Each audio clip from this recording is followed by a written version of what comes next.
ये क्या है? बेटा, ये वही ताज है जिसे तू तलाश कर रही है।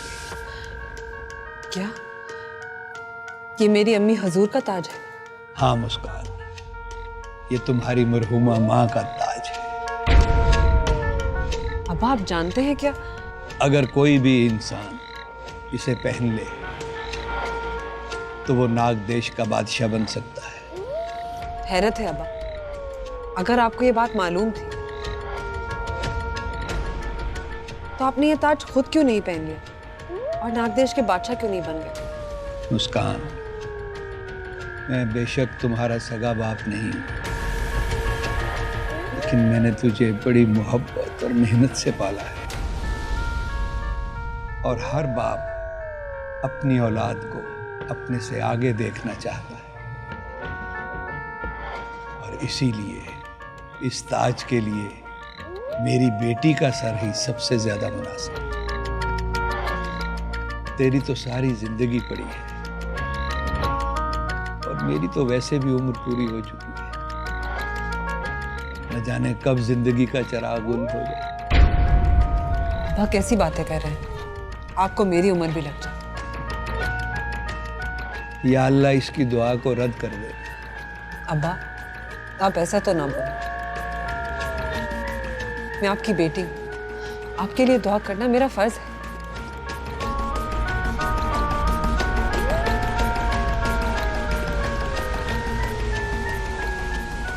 अब्बा ये ताज आपको मिला कहां से? बहुत बरस पहले बेटा, जब वजाहत बेग ने खंडर को आग लगाई थी। बेटा, ये कहानी मैं तुम्हें कई बार सुना चुका हूं। जब मैं हवेली से तुझे उठाकर लाया था तो साथ ही ये ताज भी मिला था। तब से मैंने इसे संभाल के रखा हुआ है और तेरे बड़ा होने का इंतजार कर रहा था कि कब तू बड़ी हो और कब मैं तेरे हवाले करूं। अब्बा आप बहुत अच्छे हैं, आपने हमेशा मेरा ख्याल रखा है। चल बेटा, आज आखिरी बार मेरे गले लग जा। आखिरी बार मतलब? मुस्कान, सलाज ने तुझे मारने की जिम्मेदारी मुझे सौंप दी है और ये मुमकिन नहीं कि मैं तुम्हारी जान ले सकूं।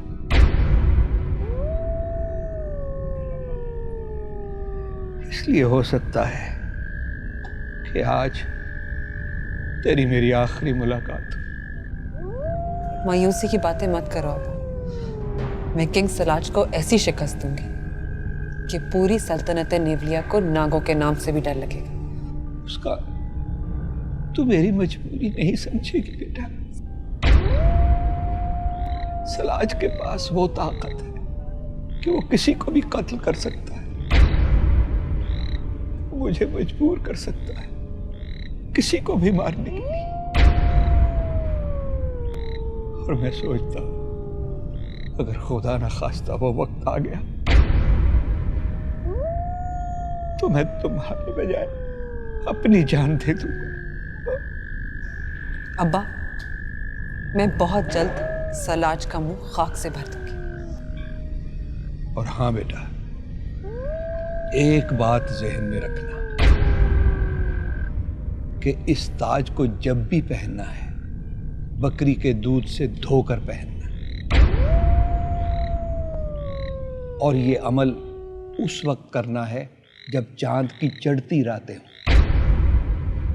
और जैसे ही तुम ये ताज पहनोगी, नाग देश के सारे इच्छाधारी तुम्हारी इताअत में आ जाएंगे।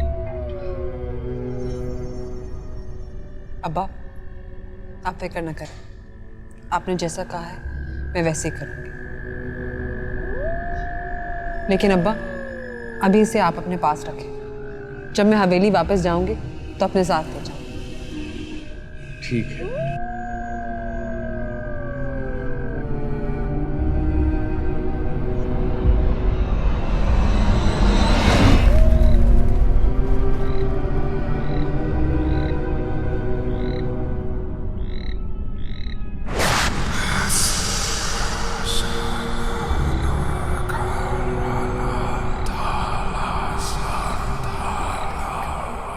बाहर जादू, क्या हुआ?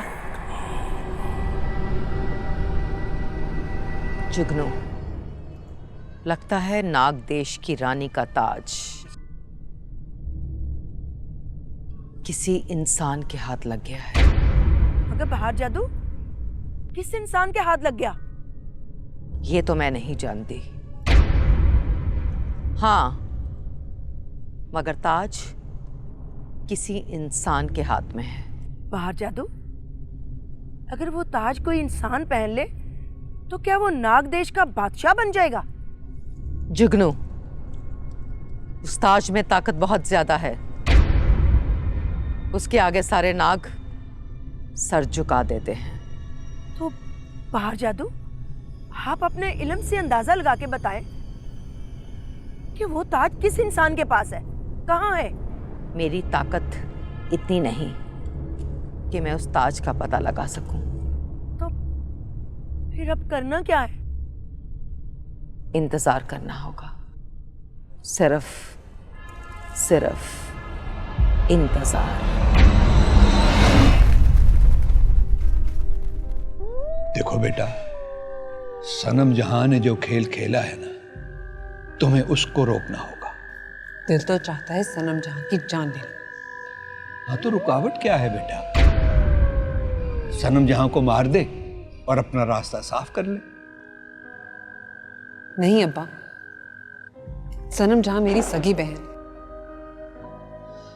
मैं चाहती हूं कि वो मुझसे लड़ लड़कर थक जाए, हार मान जाए,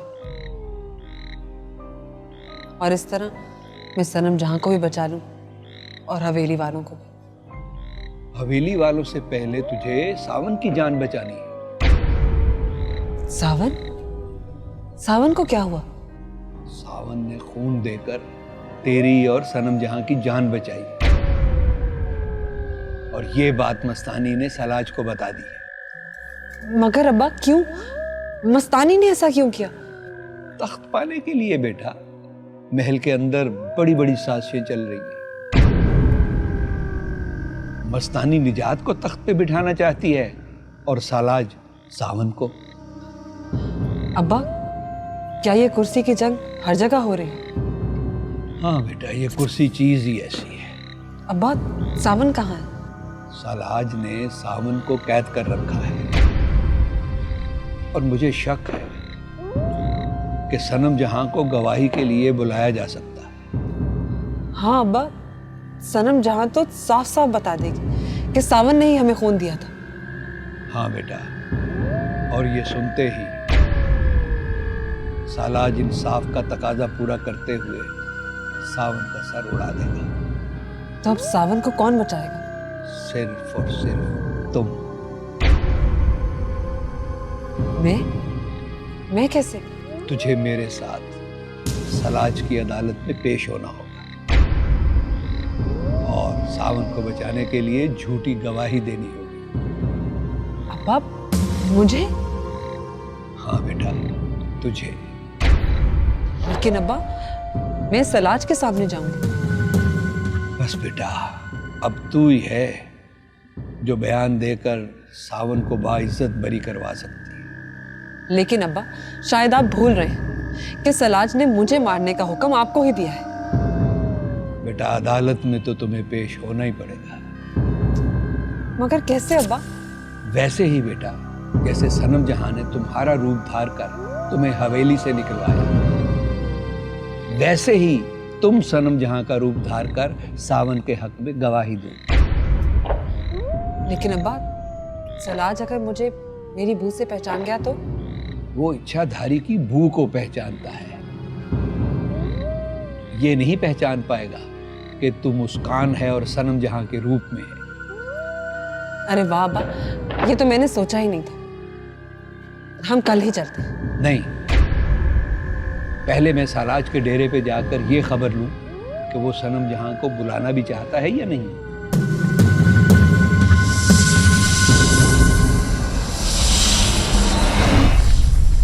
और जब हमने खजाने वाले संदूक खोले तो उनमें पत्थर भरे हुए थे।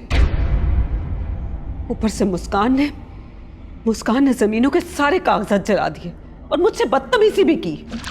अम्मी जान, मैं आपको कितनी बार बता चुकी हूँ मुस्कान बेकसूर है, और मैं इस बात की गवाह हूँ कि मुस्कान उस वक्त मेरे साथ थी। मुझे तुम्हारी किसी भी बात पर यकीन नहीं है महक। वो मुस्कान ही है, मुस्कान है जिसने इस हवेली के सुकून को बर्बाद किया हुआ है। Hello aunty. हेलो सौतन। कहाँ से आ रही हो लड़की? लड़की नहीं, सनम जहां। सनम जहां नाम है मेरा। सनम जहां? कहाँ से आ रही हो सनम जहां? मैं ज़रा शहर गई थी घूमने के लिए। टाइम देखा है तुमने? हाँ, 12 बज रहे हैं रात के। अम्मी जान छोड़े, दफ़ा करें, आप क्यों बहस कर रही हैं? तुम खामोश रहो महक। बड़ी बदतमीज और बेबाक लड़की हो तुम। बहुत शुक्रिया। लेकिन ये शरीफों का तरीका नहीं है रात देर तक घर से बाहर रहने का। आपसे किसने कह दिया कि मैं शरीफ हूँ? अम्मी जान आप क्यों बहस में पड़ रही हैं? जाने दें। चुप करो महक। शरीफ नहीं हो तो कौन हो फिर तुम? आवारा। आवारा हूँ मैं। आवारा? लेकिन ये आवारागर्दी यहां नहीं चलेगी। तो ठीक है, मेरे हक महर के 5 करोड़ मेरे हाथ पे रख दीजिए, मैं यहाँ से चली जाती हूँ। तुम्हें 1-2 दिन तक पैसे मिल जाएंगे। तो ठीक है, उस वक्त तक मेरे मामलात में टांग मत अड़ाएं, वरना वरना? वरना क्या? अम्मी जान क्यों बहस में पड़ रही हैं आप? छोड़े, दफ़ा करे, जाने दे इसे। 1 मिनट में मुझे इससे बात करने दो, तुम चुप रहो। चलो अभी और इसी वक्त हवेली से निकलो, चलो। कहाँ निकल जाओ? कहाँ निकल जाओ? ये बीवी है मेरी, और आप लोगों से होने वाली डील के मुताबिक जब तक आप इसे 5 करोड़ रुपए नहीं दे देते, ये मेरी बीवी रहेगी, और जब तक ये मेरी बीवी रहेगी इसी हवेली में रहेगी।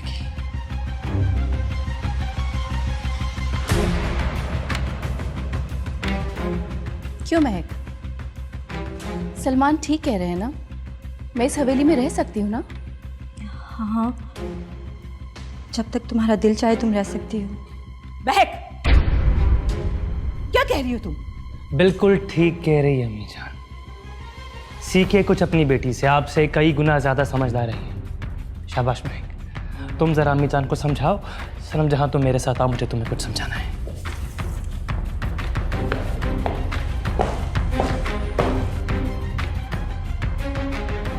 महक, एक तो मुझे तुम्हारी बिल्कुल समझ नहीं आती, तुम इस घटिया और कमीने शख्स के साथ क्यों रहना चाहती हो? अम्मी जान आप छोड़े इस बात को, और खुदा के लिए इस सनम जाके मुंह मत लगा करें आप।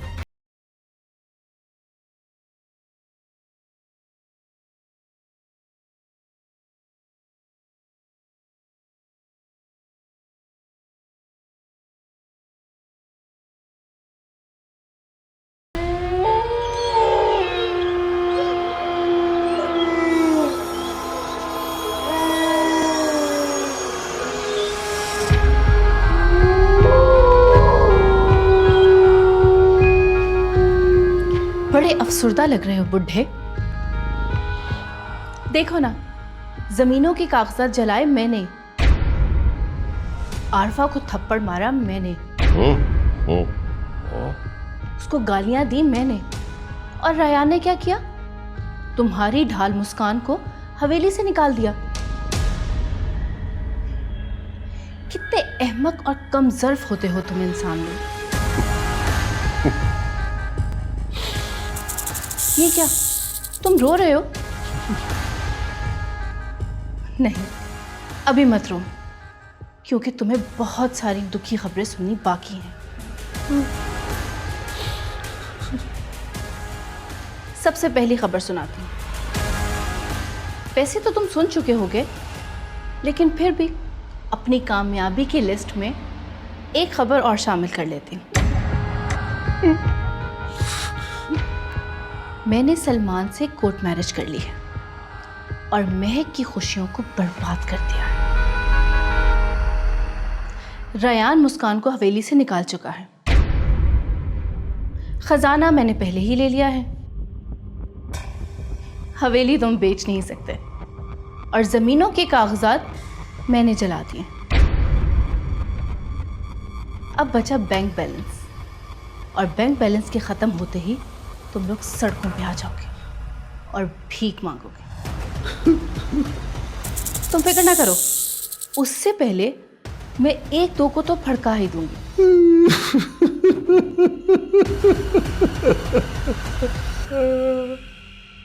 हल्की फुल्की मौसीकी तो चलती रहनी चाहिए ना।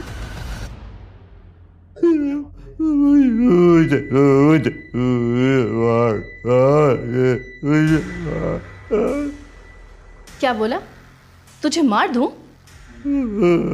क्यों? अपना अंजाम देखा नहीं जा रहा तुझसे?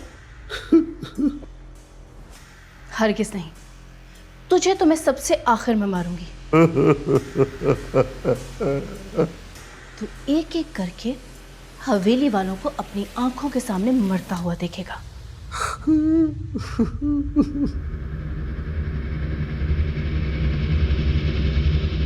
सनम जहां, तुम यहाँ क्या कर रही हो? सोचा थोड़ी देर दाजी का दिल बहला दें। लेकिन दादी रो क्यों रहे हैं? क्या कहा है तुमने इनसे? नहीं नहीं, मैं तो जब आई ये रो रहे थे। मैं तो बल्कि इनको चुप कराने की कोशिश कर रही थी।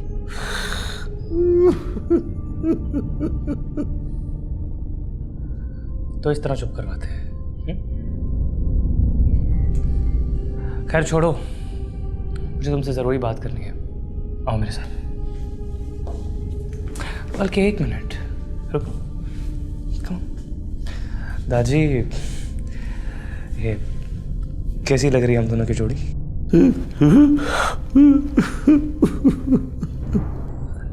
सच रहे हैं ना? अरे कुछ बोलिए तो सही। मुझे लगता है सलमान, दाजी कह रहे हैं कि हम दोनों एक साथ बहुत अच्छे लग रहे हैं। क्यों दाजी, यही कह रहे हैं ना आप?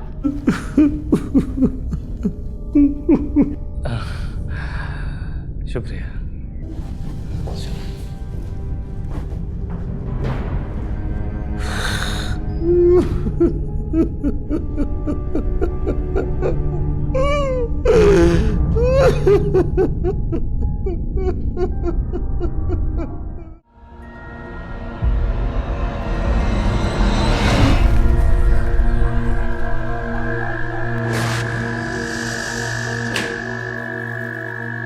आंसू, इस डिब्बे को ले जाकर पाशी की चौखट पर दफना दे।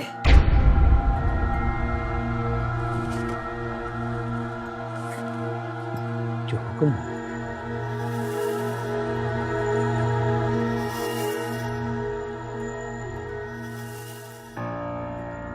तेरे बड़ों की चीखें और सिसकियां आज भी मेरे कानों में गूंजती हैं। पाशी कसमनाक बादशाह की, अगर मैंने हवेली में सफ़े मातम ना बिछा दिया तो मेरा नाम रानी नहीं,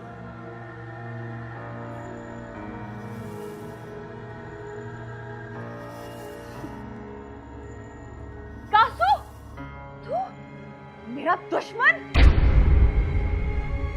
दुश्मन नहीं, दोस्त। दोस्त? ऐसी की तैसी तेरी। सजना का चेला है तू। यहाँ क्या मुखबरी करने आया था? पाशी, मैं जानता हूं कि तुम सजना के खिलाफ हो, मगर इतनी बदगुमानी अच्छी नहीं होती। खैर जादू, अभी अपने जादू से खत्म कर दूंगी तुझे। ना पाशी, तुझे खुदा का वास्ता देता हूं, मैं दुश्मन नहीं, दोस्त हूं। ये देख, सजना ने काशीवा से नाग भेजा है, तुम्हारी चौखट पर दफन करेंगे। क्या? मेरी चौखट पर? हाँ, दिखा दो।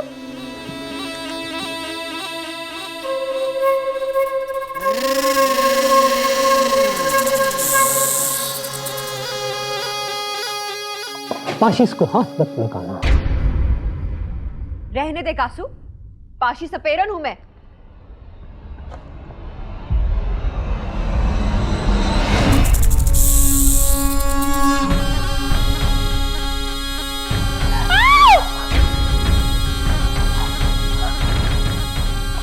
मैंने कहा था ना इसको हाथ मत लगाना, लेकिन तुमने मेरी नहीं मानी। जरूर सजना ने इस पर सफली अमल किया है। हाँ, सजना सफली अमल की माहिर है। अगर मैं ये सांप तुम्हारी चौखट में दबा देता तो तुम सजना की गुलाम बन जाती और वो जो कहती तुम करती। मैंने तुझे सजना की गुलामी से बचाया है। न जाने क्यों ये सब कुछ जानने के बावजूद मुझे यकीन नहीं आता कि तू मेरा हमदर्द है। बिल्कुल ठीक पहचाना तुमने। मैंने ये सारी हकीकत तुम्हें इस वजह से बताई है कि तुम मुझे टूटे हुए चांद का टुकड़ा दोगी।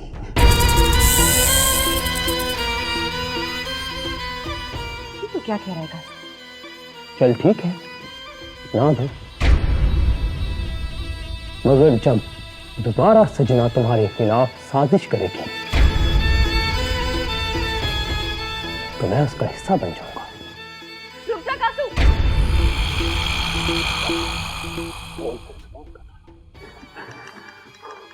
और मुझे टूटे हुए चांद का टुकड़ा दो। ठीक है, डब्बा रखते नीचे। पाशी, ये मददगार है तेरा। तू नहीं जानती ऐसे रानी? हाँ, तूने सही कहा, मैं इसे नहीं जानती, लेकिन ये मुझे बातों से और चेहरे से धोखेबाज नहीं लग रहा। मेरी हिमायत करने का शुक्रिया। अच्छा ठीक है, ये रख दे यहां।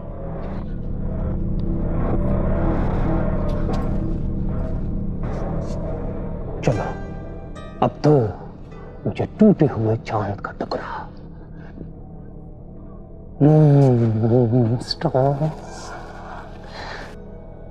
आंसू मेरे पास नहीं है।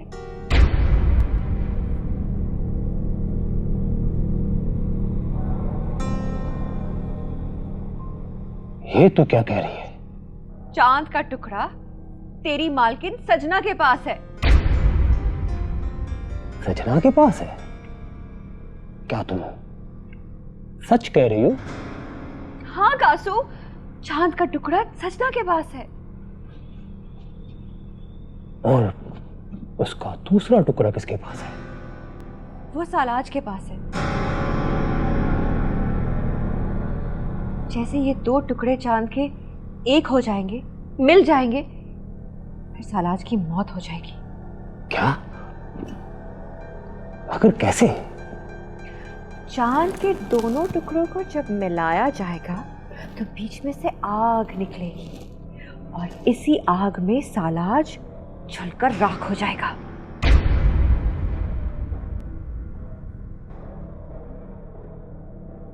अच्छा ठीक है पाशी, मैं चलता हूं, मगर जाने से पहले एक बात मेरी याद रखना। मैं दुश्मन नहीं हूं, दोस्त हूं। दोस्त दोस्त है तो इस तिलिस्म को खत्म करने का तरीका बता कर जा। पाशी, इस सांप को जलती हुई आग में डाल देना।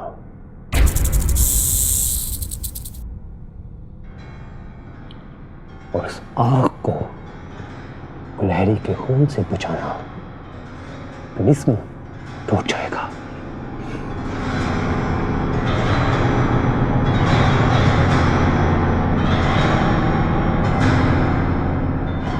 मैं गुलहरी का खून लेकर आती हूँ, तुम आग जलाने का बंदोबस्त करो।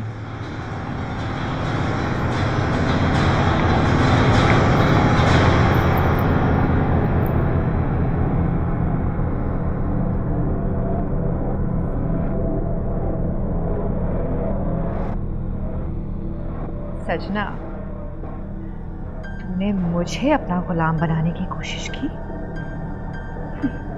तुझे तो मैं देख लूंगी।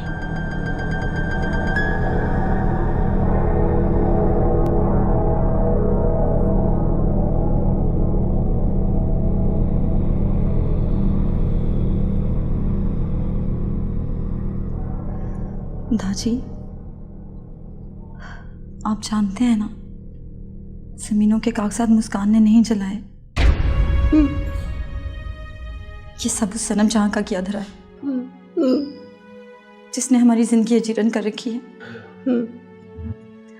हाँ दादी,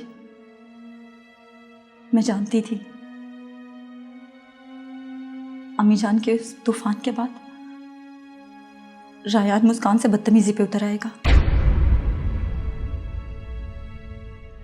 इसीलिए मैंने मुस्कान को रहमत चचा की तरफ भेज दिया। लेकिन आप फिक्र ना करें, मैंने रायान की तसल्ली करवा दी है। वो सुबह मुस्कान को हवेली ले आएगा। दादी, मैं कितनी मजबूर हूं ना, मैं सनम जहां से लड़ भी नहीं सकती और ना ही सलमान से ये पूछ सकती हूँ कि उसने क्यों सनम जहां से शादी की, क्योंकि सनम जहां एक इच्छाधारी नागिन है और हम इंसान उसका मुकाबला नहीं कर सकते। दादी, मैं तो इस बात का शुक्र अदा करती हूँ कि मुस्कान नागिन होने के बावजूद हम लोगों का साथ दे रही है। आज अगर वो हमारे साथ ना होती तो सनम जहां में कब का मार चुकी होती। और सलमान अपने आप को बहुत सियाना समझता है, लेकिन वो ये नहीं जानता कि उसने एक नागिन से शादी की है जो कि हम सबके खून की प्यासी है।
चांद का टुकड़ा सजना के पास है। चांद का टुकड़ा?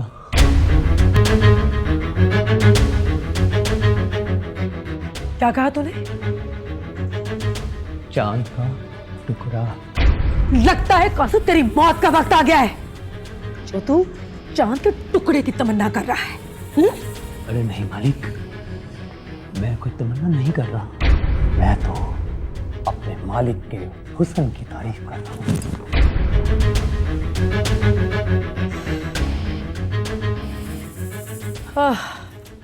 तुम भी ना कासू, आप इतनी खूबसूरत हैं कि चांद का टुकड़ा लगती हैं।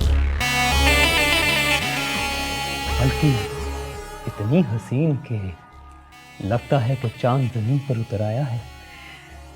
तारीफ का शुक्रिया कासू।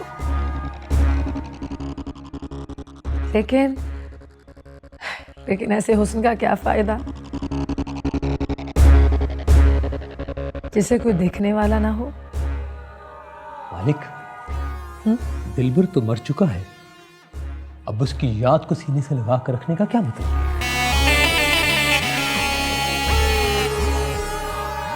कहना क्या चाह रहे हो कासू?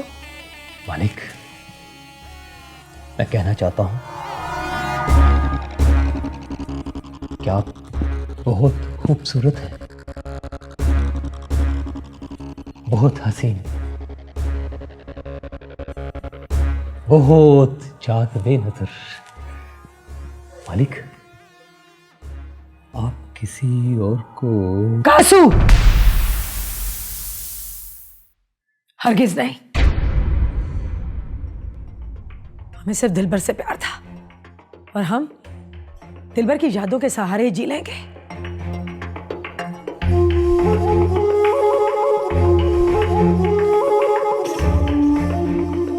चांद का टुकड़ा।